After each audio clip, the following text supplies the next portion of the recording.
"Hey Tom, I need a moment to speak with you." The head of the department stopped me my route to the site. I stopped dead in my tracks. "Yes? What is it?" She rarely came up to me personally, so I answered a little bewildered. "This conversation is not appropriate here. Visit the meeting room." I went to the conference room as she had instructed, went in, and took a seat across from her. "You just received your high school diploma. What kind of business would entrust the administration of a logistics system to a person with only a high school degree? Does educational background really matter in managing things?" I shot back, infuriated by her remarks. "I'm sorry, but you've been let go. Someone with more education has been employed by us." I was stunned when I was abruptly informed that I had been sacked. Tom Smith is my name. I oversee the company's distribution system as an engineer. I just had a high school degree, yet the corporation accepted my self-taught system engineering skills and let me join. Ken, the former head of the department, helped me secure this position, thus I owe him my job. I owe him everything. I was left in foster care after losing my parents in a car accident when I was 5 years old, leaving me an orphan without siblings or family. A computer was donated to that home, and I have been interested in computers since I first saw them in 5th grade at school. I became interested in programming and would play with the computer whenever I had free time at the foster home. As I progressed to the point where I was making games and playing them with others, I would go over and apply what I had learned in school. Even though it was advised that I continue my studies in college by the time I graduated from high school, budgetary limitations prevented this from happening. After high school, I made the decision to leave the foster home, learning that many families couldn't place their kids there, and accepted a job at a restaurant that provided room and board. I began working at the restaurant where Ken would go on his lunch breaks. As I cleared tables and escorted him to his seat, he would ask, "Quite a young server, are you?" As it happened, Ken and the store owner had been friends since they were young. He was hired from a foster home in the area. The child is quite adept at using computers. He even completes our books on it, quickly calculating everything from sales to profits. He shows us the profit margins and the most popular menu items. However, it can be annoying to know things you'd rather not. The proprietor of the restaurant would chuckle and compliment me. "Pretty impressive. We're talking about digitizing our logistics at my company. Computers are becoming essential, and without them, we won't be able to keep up. Even if you're busy, keep studying. If you're still into computers when you turn 20, we might have a spot for you at our company." It seemed Ken was genuinely interested in my computer skills. I was thinking of leaving the shop to him so I could take it easy, but working at Ken's company might offer you more in the way of a future. Give it your best shot, Tom. The shop owner encouraged me too. At the foster home and in school, everyone recognized my talent with computers, and I took great pride in that. Intrigued by the logistics system Ken mentioned, I saved up to buy a computer on my modest salary and spent all my free time learning to program. Discovering that a tablet could speed up orders and automate sales tallies, I experimented by programming my own system using a second-hand smartphone as a tablet stand-in. Ken gave me advice and helped me refine the program. The old shop underwent a tech makeover that surprised many customers, attracting even those from mighty companies. The shop owner supported my experiments, investing time and money in them. By 20, I had amassed considerable knowledge. And to think you taught yourself all this. How about joining our company? Ken eventually offered. The only reason I didn't teach you to cook was that I hoped you'd join Ken's company someday. What's the use in learning to cook if you're going to be a corporate employee? I personally thought it's better for you not to do things halfway. The restaurant owner expressed his deep consideration for my future.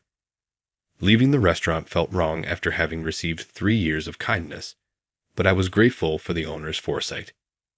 This place is old, and it would need to be rebuilt even if someone took it over. I don't really want to continue it that much. When you get a job, You'll be renting an apartment, right? I'm planning to close this restaurant eventually. I felt lonely as the restaurant owner said that. For me, it was like my own home. I'll be your guarantor when you rent an apartment. I'll hire someone from foster care who seems to have dropped out of school like you did. That's one way to contribute to society. Once you are settled, come by for a meal sometimes, will you?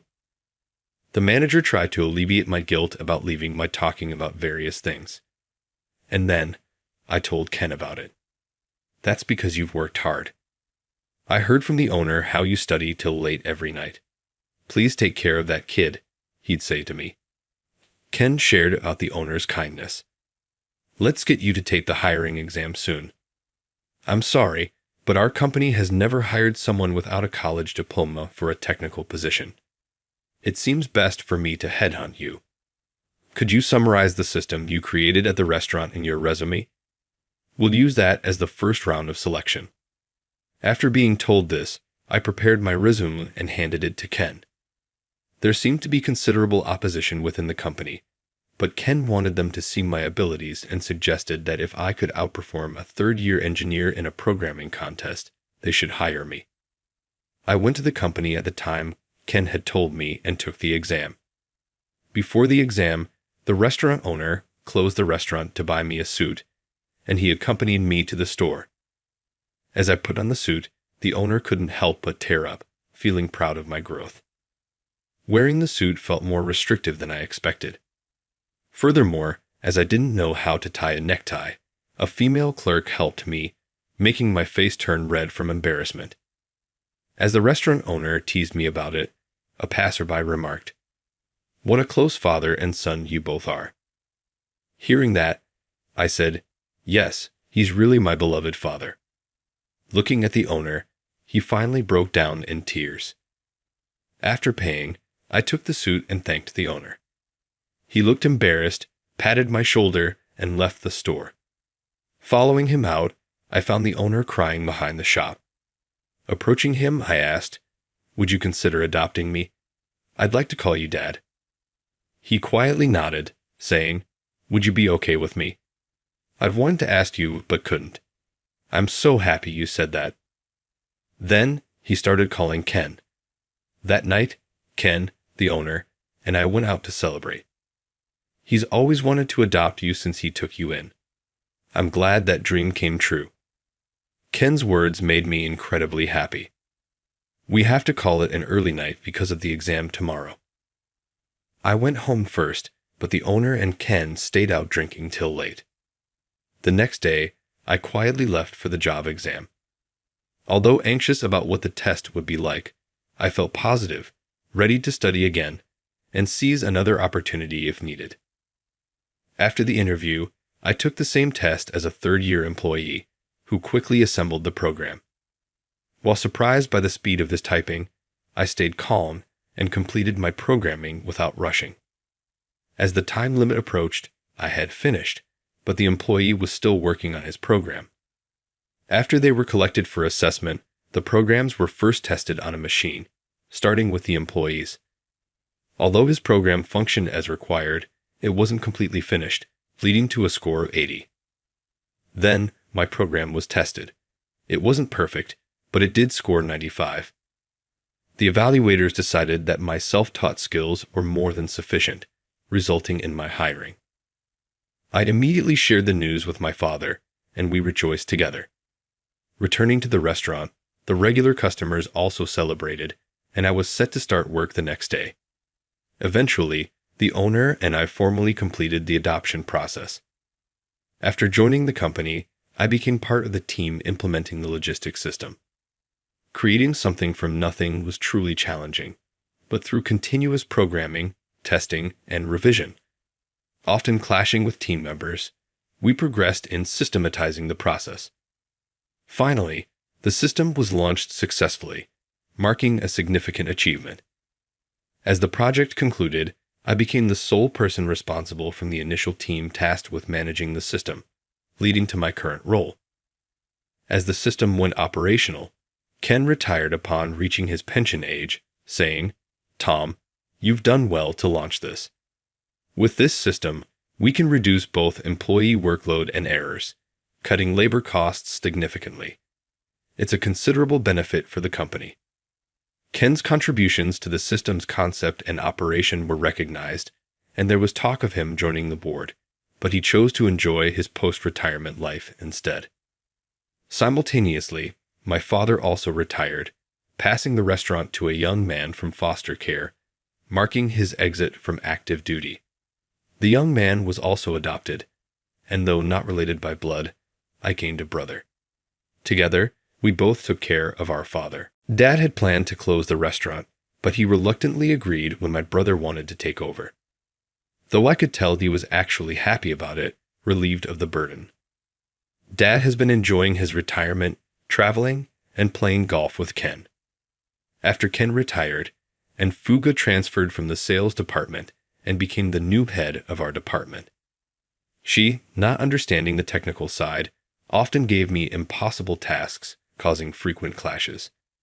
Whenever I outsmarted her in meetings, it seemed to hurt her pride, making her storm out red-faced, which worry our colleagues. Don't embarrass the boss too much. It'll only worsen your position, and she's probably just trying to help the company, I was often cautioned. But I couldn't stay silent when our hard-earned system was criticized. I despised the contempt she occasionally showed and confronted her, meeting her strong-willed gaze. Having heard of her troubles with colleagues in sales, even knowing I was the most knowledgeable about the system, she refused to acknowledge it. In reality, no one in the company knew the logistics system better than I did. I handled all its troubles and improvements alone. Then, in a meeting room, I was shocked by her words. "You really don't understand anything, do you?" I sighed in exasperation and said, "All right, I'll resign as you wish. Who will be my successor? It's a complex system, and I'd like to ensure a proper handover. I wanted to ensure a smooth transition so my successor wouldn't struggle. I told this to the boss but was dismissed. There's no need to hand over from a high school graduate like you. We'll leave it to someone with the higher education level," he said. Furious at her words, I simply said, "Understood," then left to write my resignation letter. When I submitted it, the manager was astonished. "What happened suddenly? Is there an issue with the terms? The company will really struggle without you. Ken also insisted on relying on you when he retired. I thought I was making things easier for you, but where did you find dissatisfaction?" The manager inquired, looking troubled. So, I relayed N's remarks, leading him to argue. Anne, coming from sales, doesn't understand the technical aspects. You don't need to take her seriously. Even if she talks about hiring educated employees, no one but you can manage the system. A handover would take at least a year, right? The manager appeared quite angry at her comments. I don't mind quitting, but I want to ensure a proper handover. With discussions about system upgrades ongoing, halting the system would significantly harm the company. The manager nodded. Exactly. Let me keep this resignation letter. I'll inform her of the risks after your departure and try to change her mind. Thank you. Please do. As I was about to leave, the manager asked, just out of curiosity, what are your plans after leaving the company? I responded with a smile. My brother has taken over the restaurant, so I'll be helping out there for a while. Good to know you'll be nearby. Maybe we can hire you as a contractor if needed. It'll be easier for you, avoiding direct dealings with the boss, the manager suggested. If Anne agrees, though she probably won't because of her spite, I replied.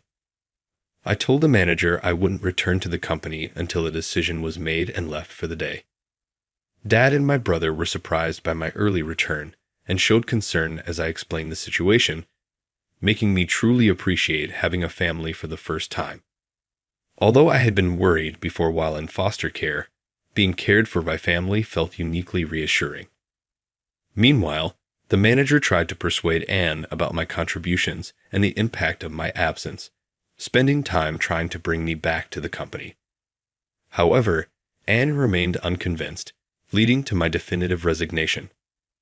Confronting her, the manager asked, How will you take responsibility if the logistics system fails and causes company damage?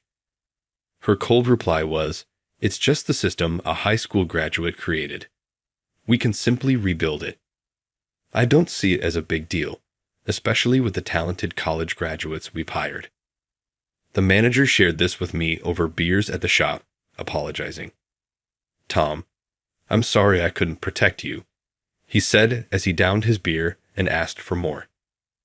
I replied, "I appreciate it, manager, but don't overdrink. We don't want to worsen your standing with the boss.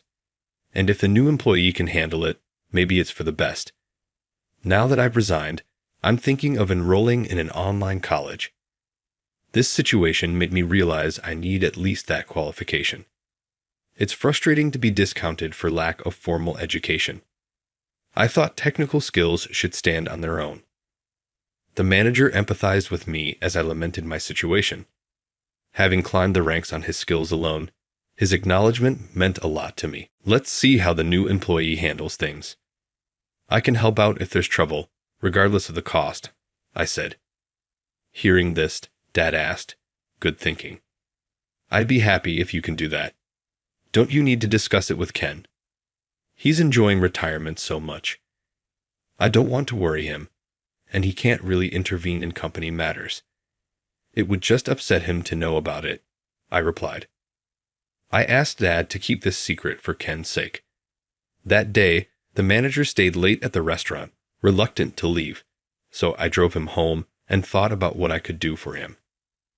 Deciding to prepare handover documents, I worked on them over the next 2 weeks and handed them to the manager on my last day. While many colleagues saw me off, Anne and her employee, John, continued working, not leaving their desks. The manager had suggested John say goodbye, but he refused, only following Anne's orders. After that, the manager stopped trying to talk to him. After resigning, I enrolled in an online college, attending classes and spending my days in a mix of relief and loneliness due to the lack of contact from the company. One night, I was surprised by a call from the manager, sounding very panicked. "The logistics system has crashed. John made changes without proper checks and without any backup data taken before. We can't restore it." "I'm on my way," I quickly responded. I headed to the company, where the manager was waiting for me at the gate. Inside, I found John being yelled at by a crowd. "When will this be fixed? You said you could handle it, right? Not taking a backup is just negligent. Who's going to take responsibility for this?" In the midst of the chaos, John was losing his cool, blaming Anne. I told her I couldn't do it. "If you have a complaint, take it up with her. She knows how to handle the responsibility." After John broke the program, she just said she had something else to do and left. What's with that boss? But right now, fixing this is what matters. "Tom, you're the only one I can rely on. Please help," the manager pleaded. My help was needed, so I approached John. "John, right? Tell me what happened." "It's none of your business," he retorted coldly, causing my former colleagues to get even more upset. "How can you say that to Tom? He came here to help," they chided. John moved aside, and I took over the computer. Seeing the program, I realized it was one of the system's most complex parts. Taking a deep breath to focus, I started restoring the altered areas back to their original state. Surprisingly, I had memorized the complex parts due to the difficulties I faced before, completing the restoration in about an hour. After a successful check, my former colleagues applauded me, and many came to shake my hand. John, watching from the side, accused me. "You made such a complicated program on purpose so no one else can touch it. That's a sneaky move." I didn't do anything like that. It became like this because I was trying to meet everyone's needs. I spent months building just this part of the program. It's complex and significant to me. If you had done your research, you should have known not to tamper with it. Tell that to Anne. She said anyone can handle it because a high school graduate made it. But looking at it now, finding someone who can write this level of programming isn't easy, even in the whole country. How did you acquire these skills? John bitterly remarked. But I left without responding. I went with the manager and my former colleagues to the company's gate, and they saw me off. Can't wait to see Anne's reaction tomorrow. Maybe we should start a petition to bring you back, Tom. This company needs you. I appreciated the sentiment but wasn't hopeful. However, the satisfaction of solving the problem reignited my desire to continue in this field. Considering employment in it, I realized my educational background might still be a barrier. Even with independence, my only real connections were with my former company, making me wonder if returning there was my only option. Lying in bed, staring at the ceiling, I pondered these thoughts. Eventually, dawn broke after a night of contemplation, and I faced the day on little sleep. That day, Anne appeared at the office as if nothing had happened, receiving a report from John. Upon discovering I had resolved the issue, she seemed frustrated, slamming her desk. John, witnessing this, was shocked, and it seemed to drive a wedge between them, leading to silence. The department's atmosphere soured, and the manager's visits to the restaurant became more frequent. He brought many complaints every time. If there's another major issue with the logistics system, I bet John might quit. He seems to manage small problems, but it takes too long, and it looks like he's reaching his limit. He's not well received by the other employees either, and Anne has started ignoring John's struggles, probably planning to bring in someone new. He continued, asking for another beer. What's the best course of action? He asked. The best thing would be for you to come back and maybe get transferred, he whispered to me. That's a bit harsh. Maybe just a transfer. Only 3 months until April. If Anne is still around, maybe I'll quit, and we can start a company together. Tom, I feel like we can do anything if we team up. No need for you to quit. I've thought about starting my own business. Fixing the issue yesterday made me think I still could, and I want to test my abilities. But there's nothing around here, and my lack of education follows me. It seems like my only option might be to return to the company. When I said that, my dad, who rarely interrupts, spoke up. Were you stuck in that kind of thinking? Go out there and test your skills. There's always someone better in the world. Knowing that is how you grow. Finding a job again might be hindered by your lack of formal education, but if you're working independently, no one will know unless you tell them. There's nothing to lose, right? Encouraged by Dad's words, I made up my mind. Got it, Dad. I'll give it a shot. Yeah, go for it. If you're going to travel around, you need to get your driver's license. What about your online college? I can't juggle everything, so I'll get my driver's license first. Education doesn't matter much for working independently, right? As Dad and I got excited, the manager, feeling left out, said crumpily, Hey, I brought it up, so let me in on it too. You have a family and kids, and it'll cost you, so quitting might not be the best idea. If you really can't stand your current company, maybe think it over, but wait until the end of March. Personal changes. Can you refer someone to us? After convincing the manager, I started attending driving school the next day. The school was crowded with high school seniors about to proceed to college, making me sigh deeply. I felt inferior because these kids would have a higher education level than me. Attending driving school became a source of distress. That sense of educational inferiority wasn't easy to shake off, so I took every class available from morning till night to finish as soon as possible. In a month and a half, I got my license. During a break, as I was looking at a used car magazine, Dad and my brother approached me with big smiles, handing me something I instantly recognized, car keys. Led to the parking lot, I saw a white minivan with a newbie driver sign awaiting me. This is for me. Both nodded, and I climbed into the driver's seat. Driving off without a specific destination in mind, we reminisced about our time starting at the restaurant, driving until the gas ran out. I often wonder where my life would have been without meeting you, Dad. Raised without knowing familial warmth, you showered me with love and let me pursue my interests. I'm truly grateful. That's good to hear. All I can do is not get in your way and support you. That's just what parents do for their kids, so don't hold back with me. You are still young and have a long road ahead. Believe in your abilities, and someone will take notice. My brother nodded in agreement. Thanks. I'll do my best. The next day, I decided to make my former company my first business client. When I called the manager to announce my independence, he said, "Congratulations. As a celebration of your new start, I'd like to offer you a job." He had prepared by asking the team that launched the logistics system to help me, and they were ready to support my venture. I was invited to the office for a meeting. Waiting in the conference room, Anne entered. "Tom, it's been a while. The last time we spoke was in this room. I really appreciate you fixing the recent trouble. I hadn't realized how capable you are and how much your colleagues respect you. I'm sorry for judging solely based on education and sincerely apologize. I can't ask you to come back, but would you consider being our dedicated contractor? Everyone feels more secure with you around." Surprised by Anne's offer, I was pondering when the manager arrived. "Anne, have you already discussed everything?" He addressed her.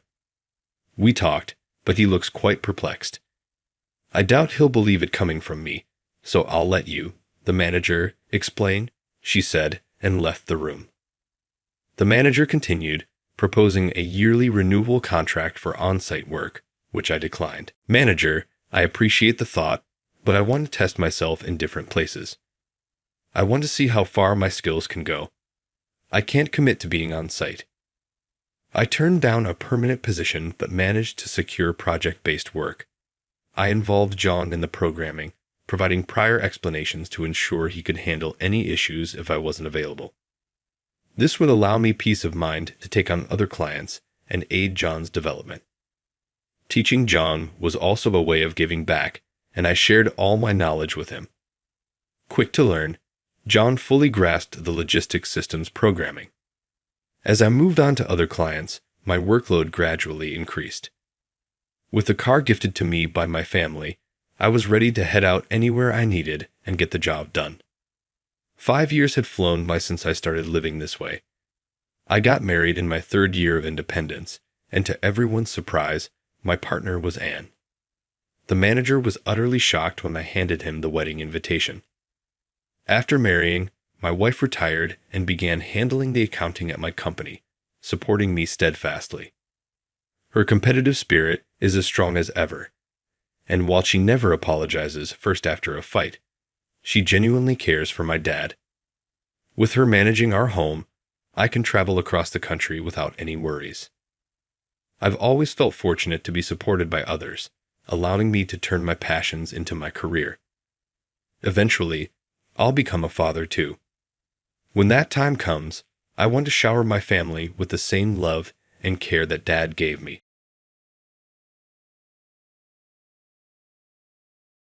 My spouse leads a prestigious department. You barely have a middle school education, therefore you're nothing like him. Lily, a classmate and friend from my childhood, teased me with a sly smile. Then I guess he's fired.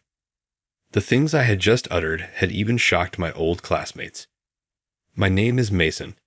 This year, I turned 30. I've been wed to Sarah for the past 3 years. Sarah is soft and compassionate, and we enjoy a great marriage and a calm home life together. I once came into a beautiful envelope when I was at home checking the mail.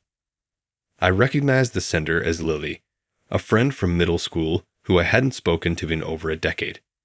An invitation to our middle school reunion was inside in the envelope. Why now, after all this time? I was perplexed, but I also decided to go since I wanted to see everyone again. The reunion day finally arrived. After Sarah assisted me in choosing a suit, I went to the location. It was a standing buffet-style party, and people were mixing freely when I got there. I was enjoying the food and greeting a few folks when Lily, the reunion's organizer, came over to me. She scornfully said, "Oh, look at this dull group," with obvious mockery. just a bunch of poor people. In class, I was never the kind to stick out. Mason, a long time has passed. Lily addressed me in a sarcastic and contemptuous manner. I was concerned, wondering what you were doing and where you were, Lily said. We used to live close by and be buddies in our early years. I'm getting married soon, so I gathered everyone here today to share the news. Well, congrats, I replied. My spouse leads a prestigious department. You barely have a middle school education, therefore you're nothing like him. Lily scoffed once more. Her remarks were astounding, yet I genuinely applauded her without wanting to start a commotion. Those in our immediate vicinity also congratulated us. Satisfied, Lily carried on speaking. I sincerely hope that everyone will be there for my wedding. There will be a lot of visitors on my husband's side because he is expected to take over his family's business following the wedding. I want all of my middle school classmates to come as his guests because of this. As she talked, she distributed wedding invites. Despite everyone's clear desire for her to flaunt herself, nobody spoke up or accepted the invites. Lily purposefully underlined the word childhood friends, saying, "You're coming, of course, after all, we were." My mother and Lily's mother were reportedly close friends in school. But when I was in the 3rd grade, my mother passed away, and my father, who made machine parts in a factory, raised me. At that point, everything altered. My life altered drastically after my mother passed away, and my father attempted to use drink and gambling to hide his loneliness. We had no choice but to sell our home and relocate into a dilapidated flat. I had to settle with hand-me-downs from relatives because I couldn't afford a new uniform, even when I started middle school. There was not a single school function that my father went to, such as graduation ceremonies or open houses. My students began insulting me harshly and calling me dirty and impoverished as a result. When Lily realized this, she started to turn away from me, and by middle school, she was spearheading my bullying. When I gently broached the subject of high school with my dad during our 3rd year of middle school, he became enraged. "What topic are you discussing? I will never send you to high school." I was shocked and couldn't think of anything to say. I made a valiant effort to persuade my father that I wanted to finish my education, but he adamantly refused to listen. The fact that I will start working immediately after middle school was soon brought up in class. Lily, the life of the party in our class, was one of the people making fun of me. "After middle school, you're going to work. What? Well, I suppose you can't afford high school if you just have one parent. How sorry for one so impoverished as you." The other students laughed when Lily said this. I was so desperate to get my circumstances changed. I sneaked out of my house that day of my middle school graduation and boarded the train into the city by myself. I was terrified and anxious since I had no one to turn to. I've seldom ever gone back to my hometown or even my house since that day. I maintained occasional contact with a small group of close pals, but that was all. I later looked for a job in the city, but very few places would hire someone with only a middle school diploma.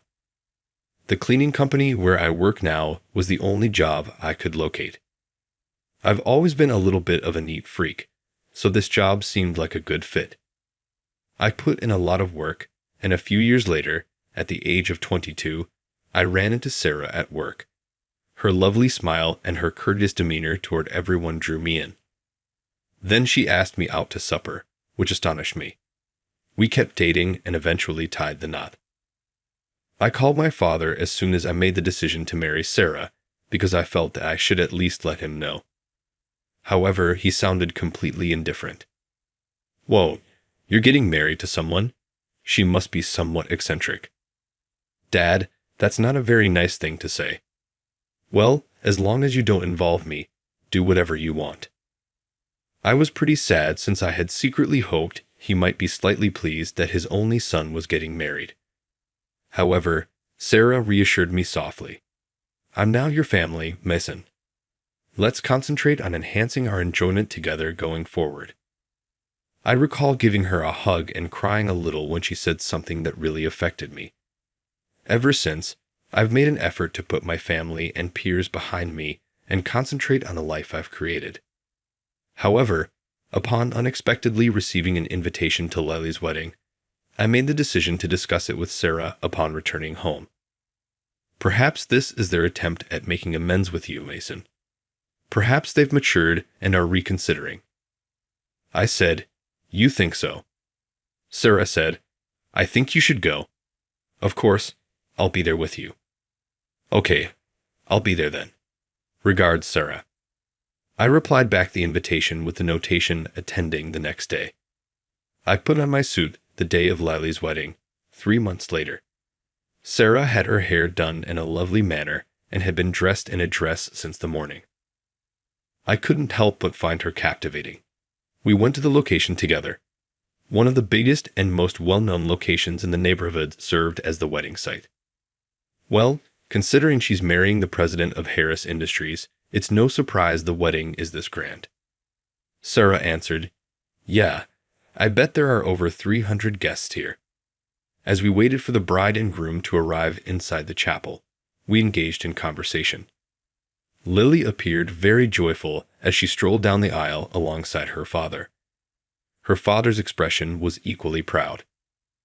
I applauded like everyone else, but I was also a little jealous and nervous when I watched this moment. Seeing how I felt about my father's absence from my wedding, Sarah had thoughtfully proposed that we hold a short ceremony with just the two of us. We went to the friends' table, where my former classmates were sitting, after entering the reception hall. Sarah seemed to pique everyone's interest, and some even inquired about her educational background. Sarah, who found the scenario amusing, simply laughed it off. We looked at each other, and I sat down. After that, the reception started. Lily, who was wearing a traditional attire at the time, grinned radiantly. Eric the groom looked like a crisp, contemporary CEO standing next to her. The pair was praised by all, who were happy for their union. Many of the attendees appeared to be Harrison Industries executives and staff members who had come to celebrate the couple's fresh start. Given that Harrison Industries is a mid-sized machine design company, the lavish nature of its president's wedding was not unexpected. Halfway through the reception, the bride and groom left for a quick change of clothes. I took this as an opportunity to get up, tell Sarah I was going to the bathroom, and walk outdoors. I was surprised to see Lily and Eric, who had just left. They were snapping pictures to remember. I never would have imagined running into them after they left. A little taken aback, I made sure to extend my sincere congrats right away. "I appreciate you having me here today, Lily. Many congratulations on your union." Lily spoke in a tone that belied her seriousness, and her expression soured. "Oh, you showed up at all? Have you been able to put together a suitable gift? At least it appears that you are dressed nicely in a suit. Is this man one of your peers?" Eric stood next to Lily and gave me a perfunctory, in-depth look. "He is, indeed," Lily remarked. "He insisted on coming even though I really didn't want to invite him because I was embarrassed." "Sorry? Why not?" Eric looked to Lily and inquired. "I never made a point of going. All of my classmates present today, I'm sure, felt exactly the same way. Lily was the one who persuaded us to come. Though I wanted to say what was on my mind to ruin their special day, I refrained. But Lily and Eric never stopped making fun of me with no consideration for how I felt. As Lily said, "Because he's only got a middle school education," she gestured to me. Eric said, "Who?" in a playful tone. When he looked at me, there was obvious disdain in his eyes. "However, he's wed. In any case, what does your wife do?" asking Lily. I therefore gave a truthful response. "She is employed as a cleaner. We work for the same company together." Lily and Eric exchanged a look at this, then their faces turned into twisted sneers. "Well, that's a nasty, dirty job. For someone like you who only completed middle school, it's ideal. However, I wouldn't be able to admit it if I worked for a cleaning firm." Yes, I can't even begin to imagine that as a CEO. As low as it gets is that. I snapped, "Hey, don't talk like that." However, Lily dismissive waved her hand as though brushing off a nitpicky. "Please just head home. It is awkward for you to be here. Poverty may spread among people. What was the point of both of you coming? Also deserving of humiliation is your spouse. How could she not feel self-conscious about walking next to someone like you?" After saying that, Lily and Eric turned away from me. I trembled with wrath, clenching my hands. I came here hoping to really congratulate them despite everything that had happened to me in middle school. And this is how I'm treated. They not only made fun of Sarah and our work, but they also insulted me. This was not excused. A soft hand landed on my shoulder as I stood motionless in the wedding venue's entryway. "Sarah," I heard everything. "Mason, I have an idea though," Sarah replied, smiling calmly, but with a distinct hint of rage in her voice. Then Sarah and I went back to the reception hall. After changing into new clothes, Lily and Eric left the room for a time. But their faces twisted in disgust as they realized I was still there. I tried not to let it disturb me and did my best not to glance at Lily. A presenter took up the microphone and started pacing the room as the event was about to end. It seems that the MC was asking people to congratulate the pair as she went around the room. Harrison Industries staff members complimented Eric, and a woman who appeared to be one of Lily's acquaintances started crying and stated, "I hope you have the happiest possible life." This produced a sentimental and cozy mood. After a while, the host moved to the table where Lily's classmates from middle school were seated.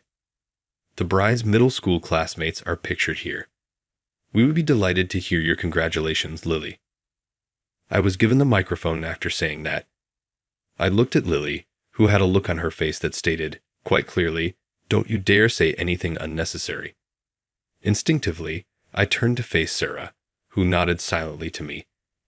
I returned the nod and started talking. "I attend the same university as the bride. I only want to make one statement. All contracts between Eric's company, Harrison Industries, and my company, Anderson Cleaning Services, will be terminated going forward." Suddenly, the room was silent. Grinning, I returned the microphone to the presenter. "Well, just what does that mean exactly?" The host stumbled and began to perspire. From the head table, Lily spoke up out of the blue. "To everyone, I apologize. This individual is prone to lying and has unstable emotions. It's really awkward. Here he is, talking like a silly little janitor." Eric jumped right in. "That's accurate. These kinds of people have no place here. Remove them from this place." The workers started coming up to Sarah and myself, who were still sitting there looking composed. The atmosphere in the room became strained. However, a voice suddenly boomed. "Wait, Sarah, are you the executive officer and president of Anderson Cleaning Services?" Eric's father, wearing an elegant tailcoat, was the one whose voice was filled with horror. As part of their marriage agreement, Eric had lately taken over Harrison Industries from this man. "Yes, this is my wife, Sarah, the executive officer of Anderson Cleaning Services, and I am the president of the company. As the bride's classmates from middle school, we were invited today." The visitors on Eric's side of the room started whispering to each other as I was speaking. The bride and groom had earlier ordered us to leave, claiming that our labor was filthy and humiliating and that poverty was contagious. Sarah gently remarked, "Please forgive us for staying despite their request." With a pale face, Eric's father started yelling at the head table. "Eric, please apologize to these folks right away." However, Eric and Lily answered with a half smile, "Dad, what are you talking about? Why should we offer an apology to individuals such as them? Who the heck are these people, exactly?" Eric's father yelled again, his voice wavering. "Eric, do you not know who Anderson Cleaning Services is?" "What?" "Anderson Cleaning Services," Eric whispered. His face paled more and more as the reality set in. "You mean our main client, Wait. Eric's statements caused Lily to gasp in disbelief. That's accurate. We recently hired your organization to create cleaning equipment for our company, Sarah muttered. We recently placed a second order for the creation of a new vacuum model as well. Sarah is really the daughter of the people who own Anderson Cleaning Services, which I joined after relocating to the city. Sarah's parents actually owned and operated the company I started when I moved to the city. These days, the company not only offers cleaning services, but it also creates its own brand of cleaning supplies and just joined the online marketplace. It is therefore one of the few cleaning companies that has expanded to become a $100 million company, employing almost 6,500 people at its headquarters alone. I started from the bottom and worked my way up, helping to create popular cleaning products that led to my promotion to head of product planning at the headquarters. I met Sarah there, and we finally tied the knot. Even though Sarah and her family were aware of my limited education, they extended a warm welcome to me. My desire to return the favor made me throw myself into my task. I was supposed to succeed Sarah's father as business president when he retired last year. Do you have any idea how much money we would lose if we lost our contract with Anderson Cleaning Services? Eric's father screamed at his kid, who was shaking uncontrollably, his face now a beet red. Something similar to this. I was ignorant of this. That's because, after taking over the business, you didn't treat your responsibilities with respect. You've even forgotten a significant client's face. I never should have given you control of the company. Taking Eric by the collar, Eric's father stormed up to the head table and dragged him over to where we were. Then he pulled Eric down hard, forcing him to bow. Please accept my apology. I implore you to pardon me. Eric's father bowed next to his son and said, We cannot afford to lose such a critical project that our company's future depends on. I apologize sincerely. Please pardon me. Eric bowed too and started to perspire heavily, dropping droplets of sweat to the ground. Sarah turned to face me as I watched this scene. Mason, what are your plans for that? He's been let go. Clearly, he is unfit to serve as president. My former classmates gasped when I said this because they had no idea how much power I actually held. In a panic, Eric's father interrupted. Naturally, I made a mistake by entrusting him with the business. I'm not going to forgive him. I made a mistake by ordering fresh merchandise as a wedding present. The visitors of Harrison Industries let forth cries of shock. I even witnessed Ryan, the sales director, pass out in a panic attack. I made the decision to place a sizable order with Harrison Industries for new items after learning at the reunion that Lily was getting married to the president of the company. I really thought Lily wanted to make up with me, so I accepted her invitation to the wedding, but she completely betrayed my expectations. Lily, who had been observing the scene with a puzzled expression, became enraged and yelled at me. Why do you think you were speaking in such a manner? Whichever position you hold, vice president or president. Lily has to worry more about herself, I shot back, giving her a scowl. Harrison Industries will incur huge losses if we close our doors. You might not be able to live the opulent life you were boasting about as a wife staying at home. Lily's face became white as she at last comprehended how serious things were. Mason, let's go. I wrapped my arm around Sarah's shoulder and left the room, with Sarah, Eric, and his father still wrestling on the floor and Lily standing motionless, her face pale. We did, in fact, end our contracts with Harrison Industries after that. As a result, the business sustained significant financial losses, and Eric lost his presidency in order to accept accountability. Eric lost everything, including his wealth and reputation, after his father disowned him. After their disagreements became regular, it appears that Eric and Lily decided to get a divorce because they had nothing left to cling on to. After her family abandoned her and she had no one else to turn to, Lily is said to be living alone and working in the nightlife business. We have carried on living in harmony. We recently became parents to a gorgeous baby boy. Since then, Sarah and her family have been smitten with him. They are ecstatic. I'm so happy that I met you, Sarah, I said. I used to feel like I had given up on life. I sincerely appreciate my younger self for acting on that day when I boarded the train, urgently looking for somewhere to belong, despite my fear. In the near future, if it's all right with you, I'd like you to visit my father's cemetery as well as my mother's. Sarah nodded and gave me a nice grin when I stated this quietly. Of course. I'm going to start cherishing every day and defend my family and the business we've created together. What is this exactly? Deadweight? It was the company's founding anniversary celebration. I was shocked to see that the name card next to mine said Deadweight, even though my father and I were meant to be seated at the same table. I was taken aback. This was real. It wasn't a dream. I didn't know who may have done it or what was happening. There was a frozen look on my father's face as well as mine, because they were not focusing on the name cards on each table. Others in our immediate vicinity were unaware of it. Who would do such a thing? I whispered. I really apologize if this offended you. My father said, I'll definitely find out who did it. There you are, I wanted to know what you were doing. You found your name card. I heard that angry voice behind me as I was furiously crumpling my father's name card. Our department boss, Samuel, was there. He was staring at my hand with a smile on his face when I turned around. I realized then that he was the one who had made this terrible name card. Was it you, Samuel? Yes, I was the one. Only the elite are invited to this party. Why don't you just go home with your dad? He said it clearly and with a smug grin, looking down on us. The final straw was that. This was one of those lines that you just don't cross. Are you serious? Now take that back.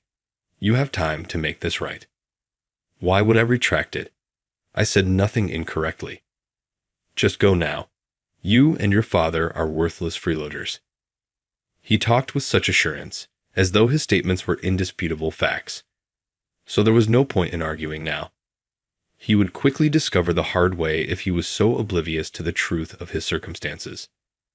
Trevor is my name. I currently lead a busy but contented life working for an IT company. However, it wasn't simple to get here. The trip had been difficult. Allow me to transport you back to my early years. I went to a public school when I was still in elementary school, and I came home every night.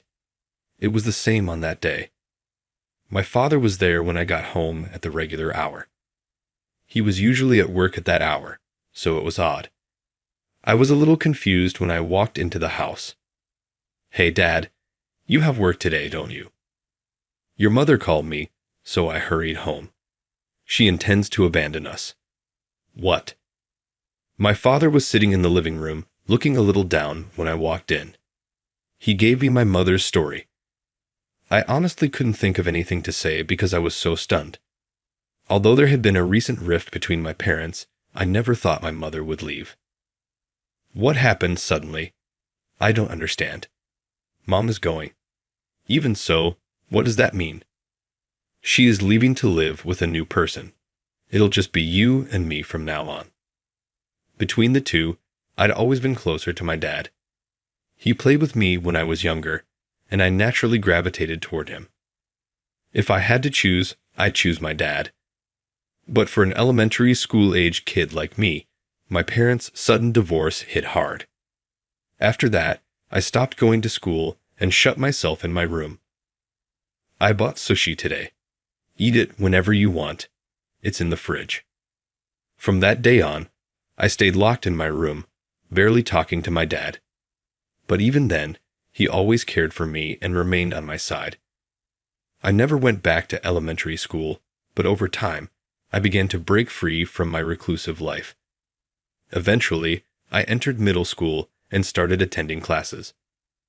My lack of communication skills, a result of my isolation, made it hard to make friends. But I managed to graduate. Since I wasn't part of any clubs, I spent most of my time with my computer. That's why, after finishing middle school, I became a freelance programmer and entered the world of engineering. How's work going? Are you doing well? My father asked. There are still a lot of things I'm not used to, but I'm enjoying it. That said, I want to grow as an engineer, so I'm thinking about switching to an IT company in the future. I see. If there's anything I can do to help, don't hesitate to ask me anytime. My father worked at a major corporation and was exceptionally capable at his job. Unlike him, a highly educated and elite professional. I was a middle school graduate who stumbled along the way. But he never looked down on me. Instead, he accepted me as I was, providing a home where I could relax and focus on my work. 2 years later, I transitioned to an IT company and officially started my career as an engineer. I worked tirelessly every day, and by the time I turned 30, I had become independent and started my own company. Dad, can I talk to you about something? What is it? After establishing my company, I devoted myself to growing it. Before I knew it, the company had expanded to over 100 employees. But then, I hit a major hurdle. Recently, I feel like I've been failing as a CEO. On top of that, I don't think it suits me. I feel more comfortable working in the field than managing people. I never had great communication skills or strong leadership abilities. Balancing the role of a CEO while growing the company is beginning to wear me out. Well, everyone has their strengths and weaknesses. That's why I wanted to ask you to take over my position, Dad. What? The moment I said that, my father looked genuinely surprised. After all, he still worked for a major company, and it was a bold proposal, even for family. I know it's a big ask, but the company has grown significantly, and I can only entrust it to someone I completely trust. Given your experience leading people in a major corporation, would you consider taking over? I never thought I'd receive such an honorable request from my own son. There's no reason for me to refuse, so I'd be happy to do it. I was stunned by his response, but more than that, I was overjoyed. I didn't expect him to agree so readily, but he seemed determined to do anything for me, and it reignited my motivation. Thanks, Dad. I'm counting on you. From that point on, I focused on leading field operations and balancing my work as an engineer, while my father managed the company. We operated like a two-person team. My instincts were right. My father used his vast experience and knowledge to unify the employees, rapidly expanding the company. Another decade passed, and the company was so stable that even the executives my father had trained could run it without him. One day, I heard, "You're the project manager for something now." Is that true? Yes. Are you the newly appointed department head? Samuel, yeah. Word about me must have reached you from the executives. When I arrived at work as usual, there was a large man sitting at the department head's desk, feet propped up on the table. I'd heard from HR that a new manager would be joining, so I immediately realized who he was. But I hadn't expected such behavior. Looking forward to working with you. So I heard you're a middle school graduate. Is that true? There were already plenty of things wrong with this conversation. First, his choice of words, addressing someone as a middle school graduate so casually on a first meeting. It was baffling how someone like this managed to hold down a corporate job. And most of all, putting his feet on the desk, it was beyond belief. That's correct. I've been working with computers since middle school, so I became an engineer straight out of there. Because of that, I have a bit more experience than most people my age. Wow, that's pathetic. This company must be going downhill if they're making a middle school graduate a project manager. Are they planning to collapse or something? He glared at me with disdain, clearly hung up on my academic background, and let those words fly. Sure, my education isn't something to brag about, but I've consistently delivered results. The project I'm managing right now is running smoothly. For someone who just joined the company to act like they know everything was more than a little aggravating. You're right, my academic background may not be impressive, but I'm doing my job properly, so please rest assured, I responded, not bothering to hide my annoyance. Middle school graduate, he sneered. Does he not understand that academic credentials aren't everything? Oh, are you talking back to me? For someone who graduated only from middle school, you sure are cocky. That was one unnecessary comment too many. While he might technically be my superior in this workplace, it's unacceptable to suppress people from a position of authority. A workplace like that stifles flexibility and creates a toxic environment. Sure, when you're younger, emphasizing academic credentials makes some sense. But at our age, why is he still hung up on this? In a professional setting, people should be evaluated by their work, not their past education. I graduated from the prestigious Tokyo University. You should consider yourself lucky to even be working alongside someone like me. It's been over 20 years since he graduated, yet he's still clinging to past glories. How pathetic. For someone of his age, bragging about academic achievements just comes across as sad. In the workforce, producing results in your current role is infinitely more important than a stellar academic record. Even if someone lacks formal education, companies value those who deliver results. People with high academic credentials but poor performance aren't what companies need. Whether he understands this or not, my main concern was whether such a person could effectively lead as the new department head. Once this project is over, don't expect to be given any significant assignments. Now that I'm the department head, things will be done my way. Everything the previous head set up is irrelevant. That's fine, but I hope you'll judge based on work results, not on academic achievements from over 20 years ago, but on what's being done now and what outcomes are being delivered. That's the real measure of an employee's ability, I said directly and clearly. My attitude was clearly irritating him. He even clicked his tongue in frustration. Don't you dare talk back to me, got it? Now get back to your work. We ended up in an argument on his very first day, but I didn't feel I had said anything wrong. It was Samuel, who judged everything solely based on academic credentials, who was clearly in the wrong. Still, there was no point in dwelling on it now. I decided to focus on what I needed to do. 3 months later, the project I had been managing as a project manager was completed, and I was assigned to a new project. You probably remember what I said before, but just stick to downstream programming on this one. What? You're not fit for important assignments. This is a small project for a minor company, so even if you mess up, it won't matter. I wasn't angry because my pride was wounded. Sure, downstream programming is less challenging compared to what I've done before, but if that's the job I'm given, I'll tackle it with everything I've got. That's the responsibility of a professional because that's the standard expected of an employee. Failure doesn't matter. What made me angry was Samuel's mindset, that mistakes didn't matter just because it was a project for a small business.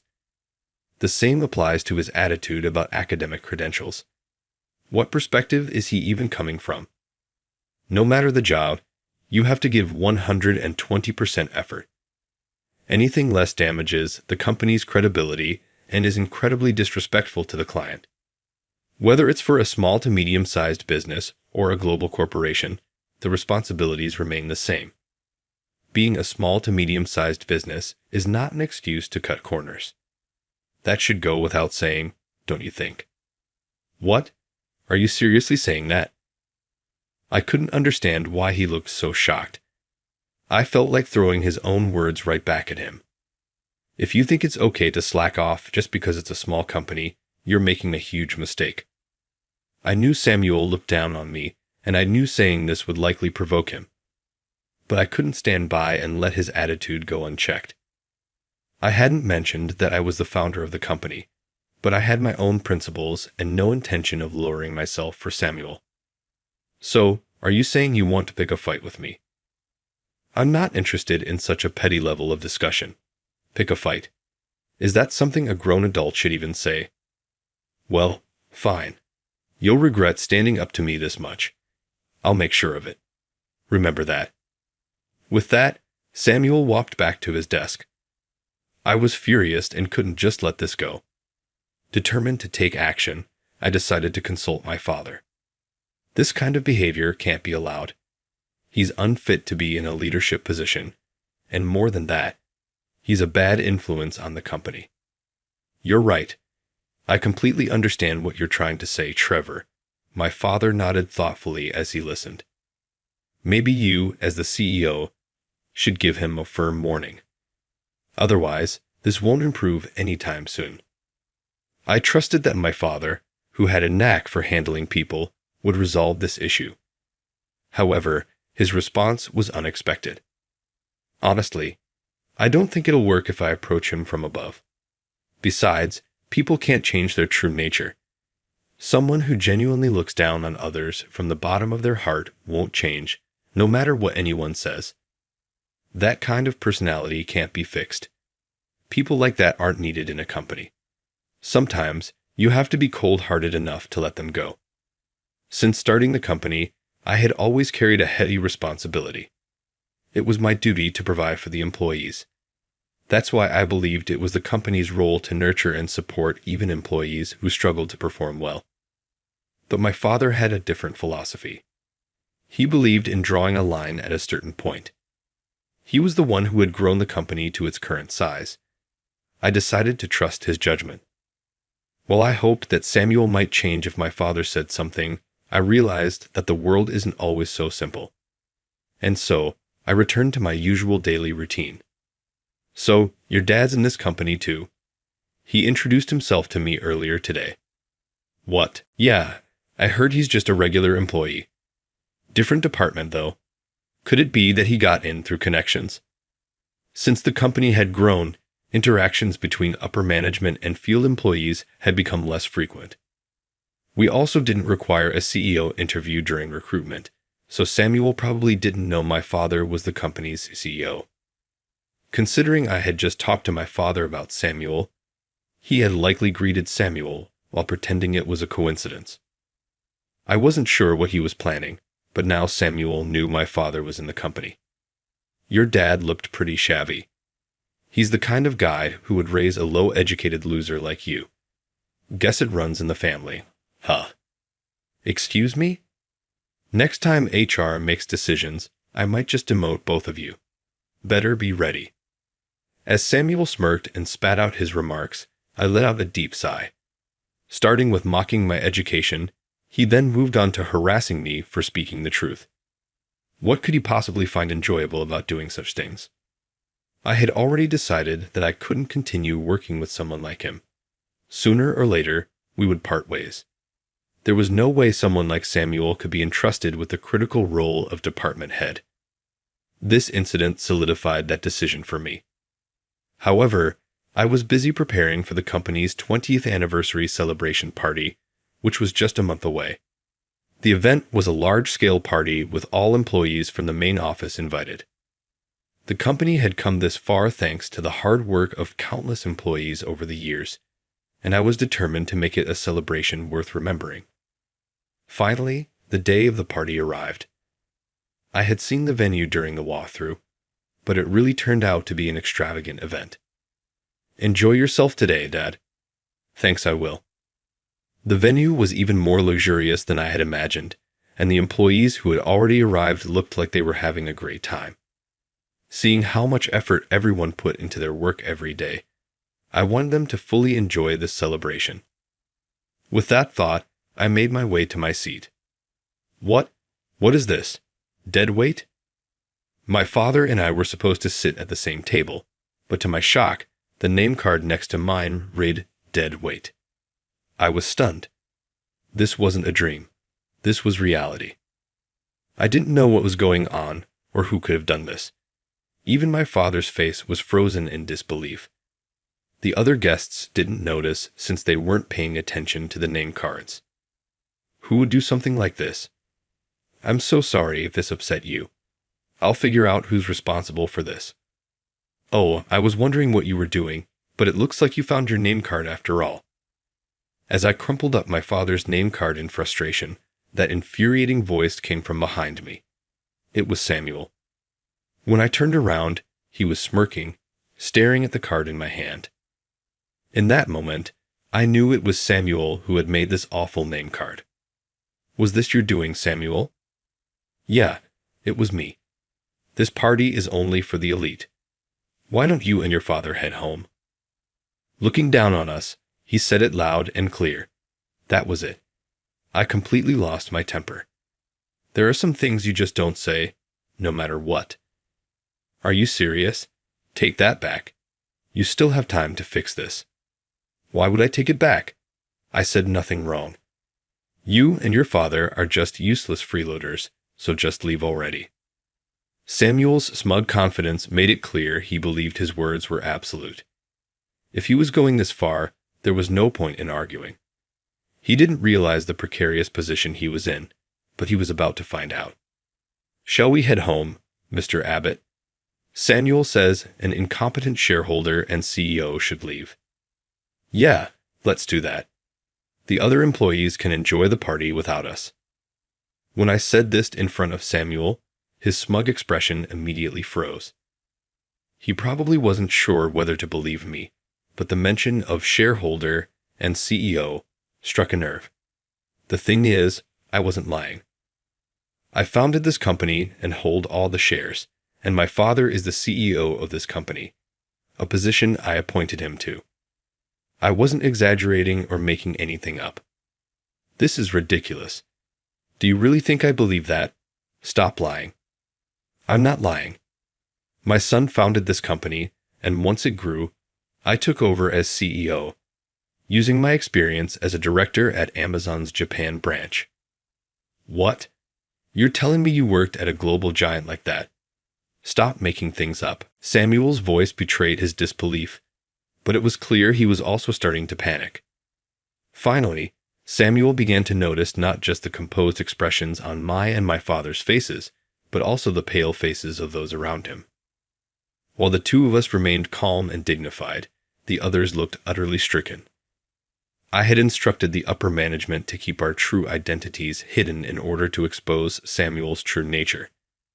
However, his outrageous remarks, made in ignorance of who we were, had clearly sent chills down everyone's spines. Why is everyone acting like this? Isn't it obvious anyone would be horrified to hear such statements from their subordinate? Though it seems you still don't believe who we are. When my father said that, Samuel glanced around at the faces of the people nearby.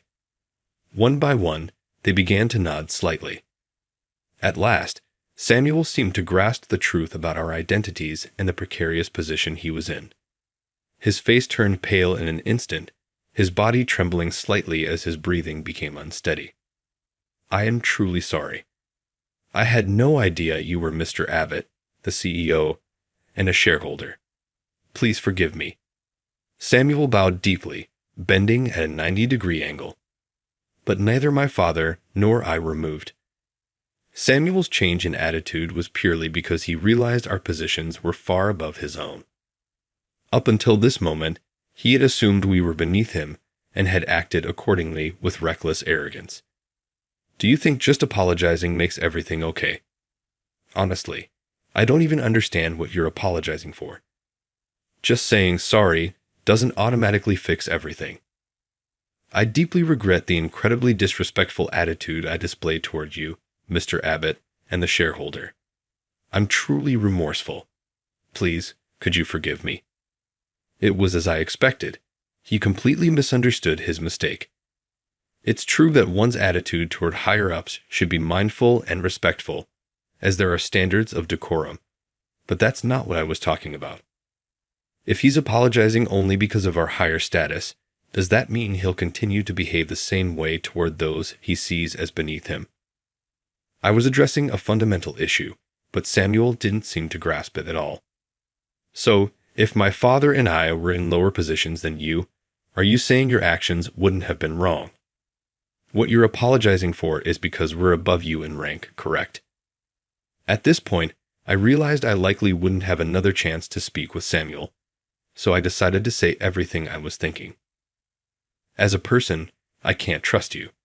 Do you understand what I'm saying? I truly regret my actions.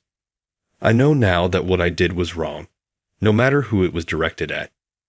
In that case, leave this company. I have no intention of continuing to work with you any longer." Hearing this, my father, who had been silent up to this point, added his agreement. We had no intention of continuing to employ someone like Samuel. Trust in him had been irreparably damaged. "Are you firing me? I swear I'm truly sorry. Please give me one last chance. You're a professional, aren't you? And yet you can't distinguish between right and wrong. Why would someone like you deserve another chance? Please, I'll do anything." Finally, Samuel began groveling, dropping to his knees and bowing deeply. Clearly, he was desperate to save himself, oblivious to the judgmental stares of those around him. But it was too late. What Samuel had done couldn't be undone, nor could it be forgiven. "Fine. If you're willing to work as the lowest-ranking employee, I'll consider giving you a last chance." I didn't expect Samuel to accept this proposal, but I decided to give him the opportunity. This is what a last chance means. If he wants to continue working at our company, he must face appropriate consequences. With his salary and position reduced, he would have to work from the role he once looked down upon. If he could accept that, I was willing to give him one final chance. Come on, there's no need for jokes like that. I'll accept a pay cut as a sign of my remorse. What? I was so shocked I momentarily lost my words. How could he still speak so arrogantly in this situation? A pay cut, as if he had any say in the matter. The fact that he thought he could dictate his punishment only proved that he felt no genuine remorse. From now on, we might need to conduct proper CEO interviews to ensure we don't end up hiring someone like this again. What? Do you understand now? Our minds are made up. You have no place in this company. Don't bother coming in tomorrow, and there's no seat for you at this party. Please leave immediately. It seems Samuel believed he could remain in the company despite facing minor consequences, but my words made his face twist in displeasure. However, I was completely serious. Surely you're joking, right? Enough. I don't want to get angrier. This party is meant to be a celebration. Leave now. Time is valuable, so you should start looking for a new job. Though, at your age, there aren't many companies willing to hire someone who's been fired. When my father finished speaking, Samuel collapsed at his knees on the spot. The people around him escorted him outside, bringing the matter to a close for the time being. Perhaps upset at being kicked out, Samuel repeatedly called my phone, but I blocked his number. After that, the party went off without any issues, and we were able to enjoy the evening. About Samuel, just to confirm, you're certain about firing him, right? Of course. The main reason is that I can't trust him as a person, and this isn't about personal emotions. But honestly, I can't forgive Samuel for how he treated you, Dad. No one, no matter who they are, gets to treat you like that. I had every legitimate reason to fire Samuel, and I didn't wield my authority out of personal spite. However, it was true that I held a personal grudge against him. From a young age, my father had been my savior. Without him, I wouldn't be who I am today. No matter the situation, he was always on my side, supporting me unconditionally. He provided the funding to start my company and always extended a helping hand whenever I was in trouble. To me, my father was everything, and I couldn't tolerate anyone treating him poorly. In my life, there's no one more important than Dad. Maybe it sounds childish to some, but that's how much I'm grateful to you. Thank you, Trevor. Hearing that makes me so happy. After the divorce, there were times when I thought I might break, but having you kept me going. I thought, how could I give up now? With that, my father ruffled my hair roughly with his big hand. He used to comfort me like that whenever I was feeling down as a child. It brought back a wave of nostalgia and warmed my heart. After I became just the two of us, you became my everything. So don't hesitate to rely on me, and let's keep supporting each other. Yeah, let's do that. We shared a heartfelt hug, strengthening the bond between us once again. Later, we sent Samuel a formal termination notice, officially severing ties with him. Of course, I anticipated the possibility of resentment, and I didn't feel good about it. But this is the harsh reality of the professional world. While I doubted his personality would change, I still hoped that if he truly reflected on his actions, he might succeed in his next workplace. Hey, about Samuel. I heard from the board that he found another job pretty quickly, but apparently, it's at a pretty rough company. Really? Is that so? Yeah, getting fired at his age hit him hard, and he only got one job offer. On top of that, being fired led to his wife and kids leaving him. He's apparently living a miserable life now. I was genuinely shocked by his downfall. I had hoped he might turn his life around, but this was unexpected. His wife and kids left him. You mean they got divorced? Seems so. Apparently, he was a domineering husband and acted like a tyrant at home. When he got fired, he probably lost whatever value they saw in him. I see. No family waiting for him, stuck with a terrible job. I doubt he'll last long. Not that it's our concern anymore. If he had worked diligently, things wouldn't have turned out this way. Everything that happened was a consequence of Samuel's own actions, and there was no reason for us to feel sympathy or extend a helping hand. Following this, I implemented significant reforms in the company. We conducted thorough checks to ensure there were no other employees like Samuel and reviewed the work environment to make it more pleasant for everyone. While no major issues were uncovered, it became clear that some employees had been harboring unease. I thought this was normal for a workplace, so I just tried not to let it bother me. Even so, it's true that you weren't entirely comfortable. I'll discuss this with upper management and make sure things improve. Thank you for sharing your valuable input. Yes, thank you for addressing even minor concerns like this. I'll keep working hard. By addressing these small complaints, I work to create an even better work environment for everyone. This experience taught me a lot. I had built this company from the ground up and earned the respect of many, but no matter how high I climb, resting on my laurels would be the beginning of the end. It's crucial to remember that the company thrives because each employee works hard every single day. Thank you so much for giving me valuable experiences and even a generous wage as an intern.